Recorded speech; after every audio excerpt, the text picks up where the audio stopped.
Hello! So I'm carrying on with The Hidden Life of Trees by Peter Wohlleben because I am determined to make it to the end very swiftly and soon. Okay, so we're at chapter 36 and the title is More Than Just a Commodity, and I think let's just dive right in. Okay. If you look at the shared history of people and animals, the final decades of the 20th century and the first decade or so of the 21st century have been positive. It's true there are still factory farms, experiments done on animals, and other ruthless forms of exploitation. However, as we credit our animal colleagues with increasingly complex emotional lives, we are extending rights to them as well.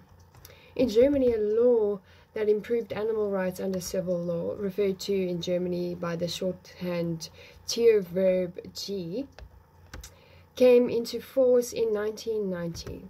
The goal of this legislation is to ensure that animals are no longer treated as objects. More and more people are giving up meat altogether and giving more thought to how they buy meat to promote the humane treatment of animals. I applaud these changes because we are now discovering that animals share many human emotions, and not just mammals, which are closely related to us, but even insects, such as fruit flies. Wow, this is interesting. Researchers in California have discovered that even these tiny creatures might dream. Sympathy for flies? That's quite a stretch for most people, and the emotional path to the forest is even more of a stretch. I would say that the other way around, actually, but anyway. Indeed, the conceptual gap between flies and trees is well nigh unbridgeable for most of us. Large plants do not have brains, they move very slowly, their interests are completely different from ours, and they live their daily lives at an incredibly slow pace. It's no wonder that even though every school child knows trees are living beings, they also know they are categorized as objects. When the logs in the fireplace crackle merrily, the corpse of a beech or oak is going up in flames. The paper in a book you are holding in your hands right now is made from the shavings of spruce, and birches were expressly felled, that is to say, killed, for this purpose. Does that sound over the top? I don't think so, for if we keep in mind all that we have learned in the previous chapters, parallels can definitely be drawn to pigs and pork. Not to put too fine a point on it, we use living things killed for our purposes. Does that make our behavior reprehensible? Not necessarily. After all, we are also a part of nature, and we are made in such a way that we can survive only with the help of organic substances from other species. We share this necessity with all other animals. The real question is whether we help ourselves only to what we need from the forest ecosystem, and analogous to our treatment of animals, whether we spare the trees unnecessary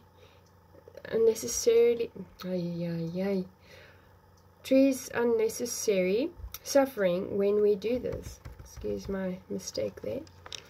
At least that proves I'm not a robot. Okay. Sorry, that's mostly funny to me. Okay. That means it is okay to use wood as long as the trees are allowed to live in a way that is appropriate to their species. And that means that they should be allowed to fulfill their social needs, to grow in a true forest environment on undisturbed ground, and to pass their knowledge on to the next generation. And at least some of them should be allowed to grow old with dignity and finally die a natural death.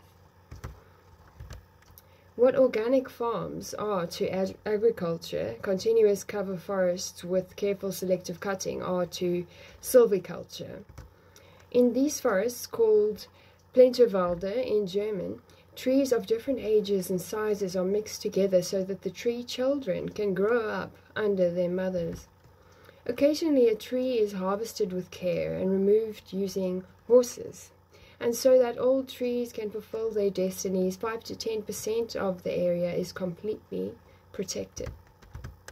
Lumber from forests with such species appropriate to tree management can be used with no qualms of conscience.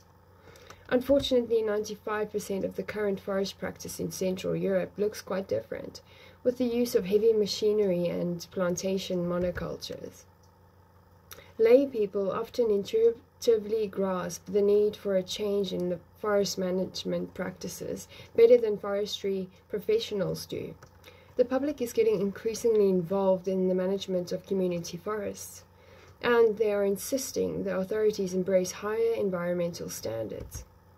We have the example of forest-friendly Koningsdorf near Cologne, which reached a mediated agreement with the Forest Service and Regional Ministry for Natural Resources and the Environment that heavy machinery no longer be used and deciduous trees of a great age never be cut down. On the other side of the Atlantic, in Virginia, the mission of the non-profit Healing Harvest Forest Foundation is to address human need for forest products while creating a nurturing coexistence between the forest and human community. The foundation supports community-based forestry initiatives and promotes the use of horses, mules, and oxen to remove foul trees, and the practice of removing single trees that are struggling when harvesting timber, leaving the healthiest standing. In the case of Switzerland, the whole country is concerned with the species-appropriate treatment of all things green. The Constitution reads in part that account is to be taken of the dignity of creation when handling animals, plants, and other organisms.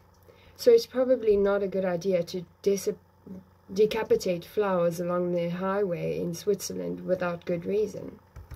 Although this point of view has elicited a lot of head shaking in the international community, I, for one, welcome the breaking down of moral barriers between animals and plants. When the capabilities of vegetative beings become known and their emotional lives and needs are recognized, then the way we treat plants will gradually change as well. Forests are not first and foremost lumber factories and warehouses for raw material, and only secondarily complex habitats for thousands of species, which is the way modern forestry currently treats them. Completely the opposite, in fact. Wherever forests can develop in a species-appropriate manner, they offer particularly beneficial functions that are legally placed above lumber production in many forest laws. I'm talking about the respite and recovery. Current discussions between environmental groups and forest users, together with the first encouraging results, such as the forest in Königsdorf, give hope that in the future forests will continue to live out their hidden lives, and our descendants will still have the opportunity to walk through the trees in wonder.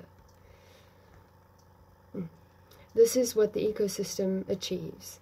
The fullness of life with tens of thousands of species interwoven and interdependent.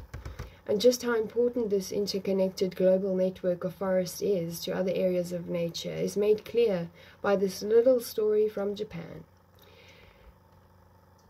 Katsuhiko Matsunanga, a marine chemist at the Hokkaido University, discovered that leaves falling into streams and rivers leach acids into the ocean that stimulate the growth of plankton, the first and foremost important building block of the food chain. More fish because of the forest? The researcher encouraged the planting of more trees in coastal areas, which did, in fact, lead to higher yields for the fisheries and oyster growers. But we shouldn't be concerned about the trees purely for material reasons. We should also care about them because of the little puzzles and wonders they present us with. Under the canopy of trees, daily dramas and moving love stories are played out. Here is the last remaining piece of nature, right on our doorstep, where adventures are to be experienced and secrets discovered. And who knows, perhaps one day, the language of trees will eventually be deciphered, giving us the raw material for further amazing stories. Until then, When you take your next walk in the forest, give free rein to your imagination. In many cases, what you imagine is not so far removed from reality at all.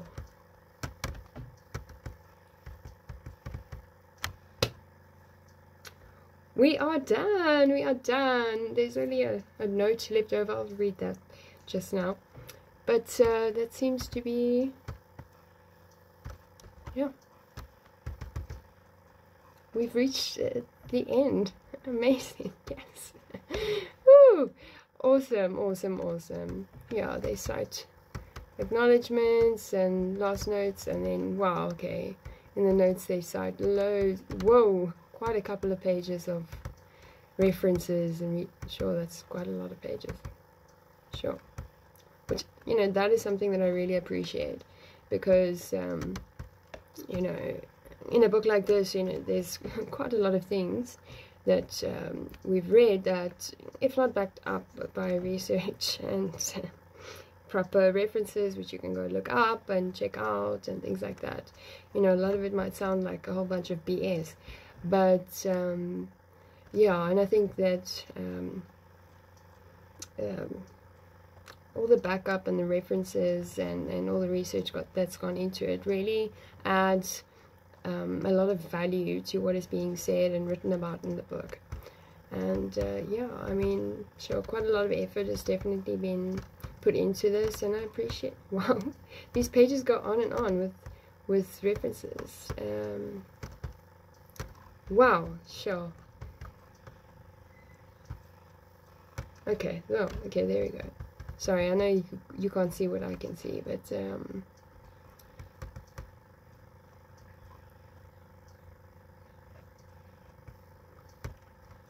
okay, so I'm open to book suggestions, but thank you so much for going along with me on this journey through the hidden life of trees.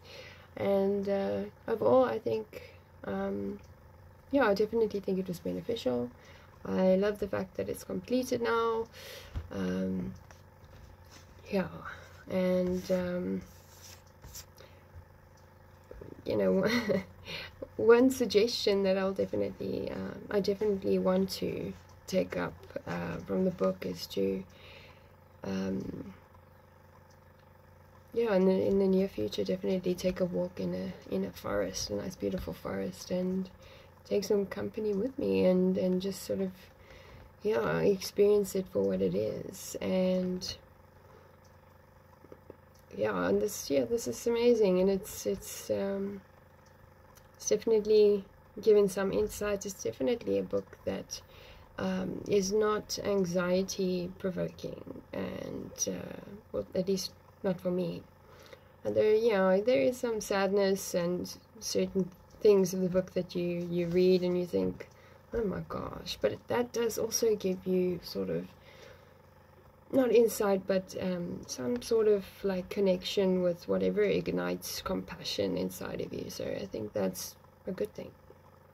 Okay, God bless you, and yeah, again, thank you if you kept with so far, and now at the end, well done to you.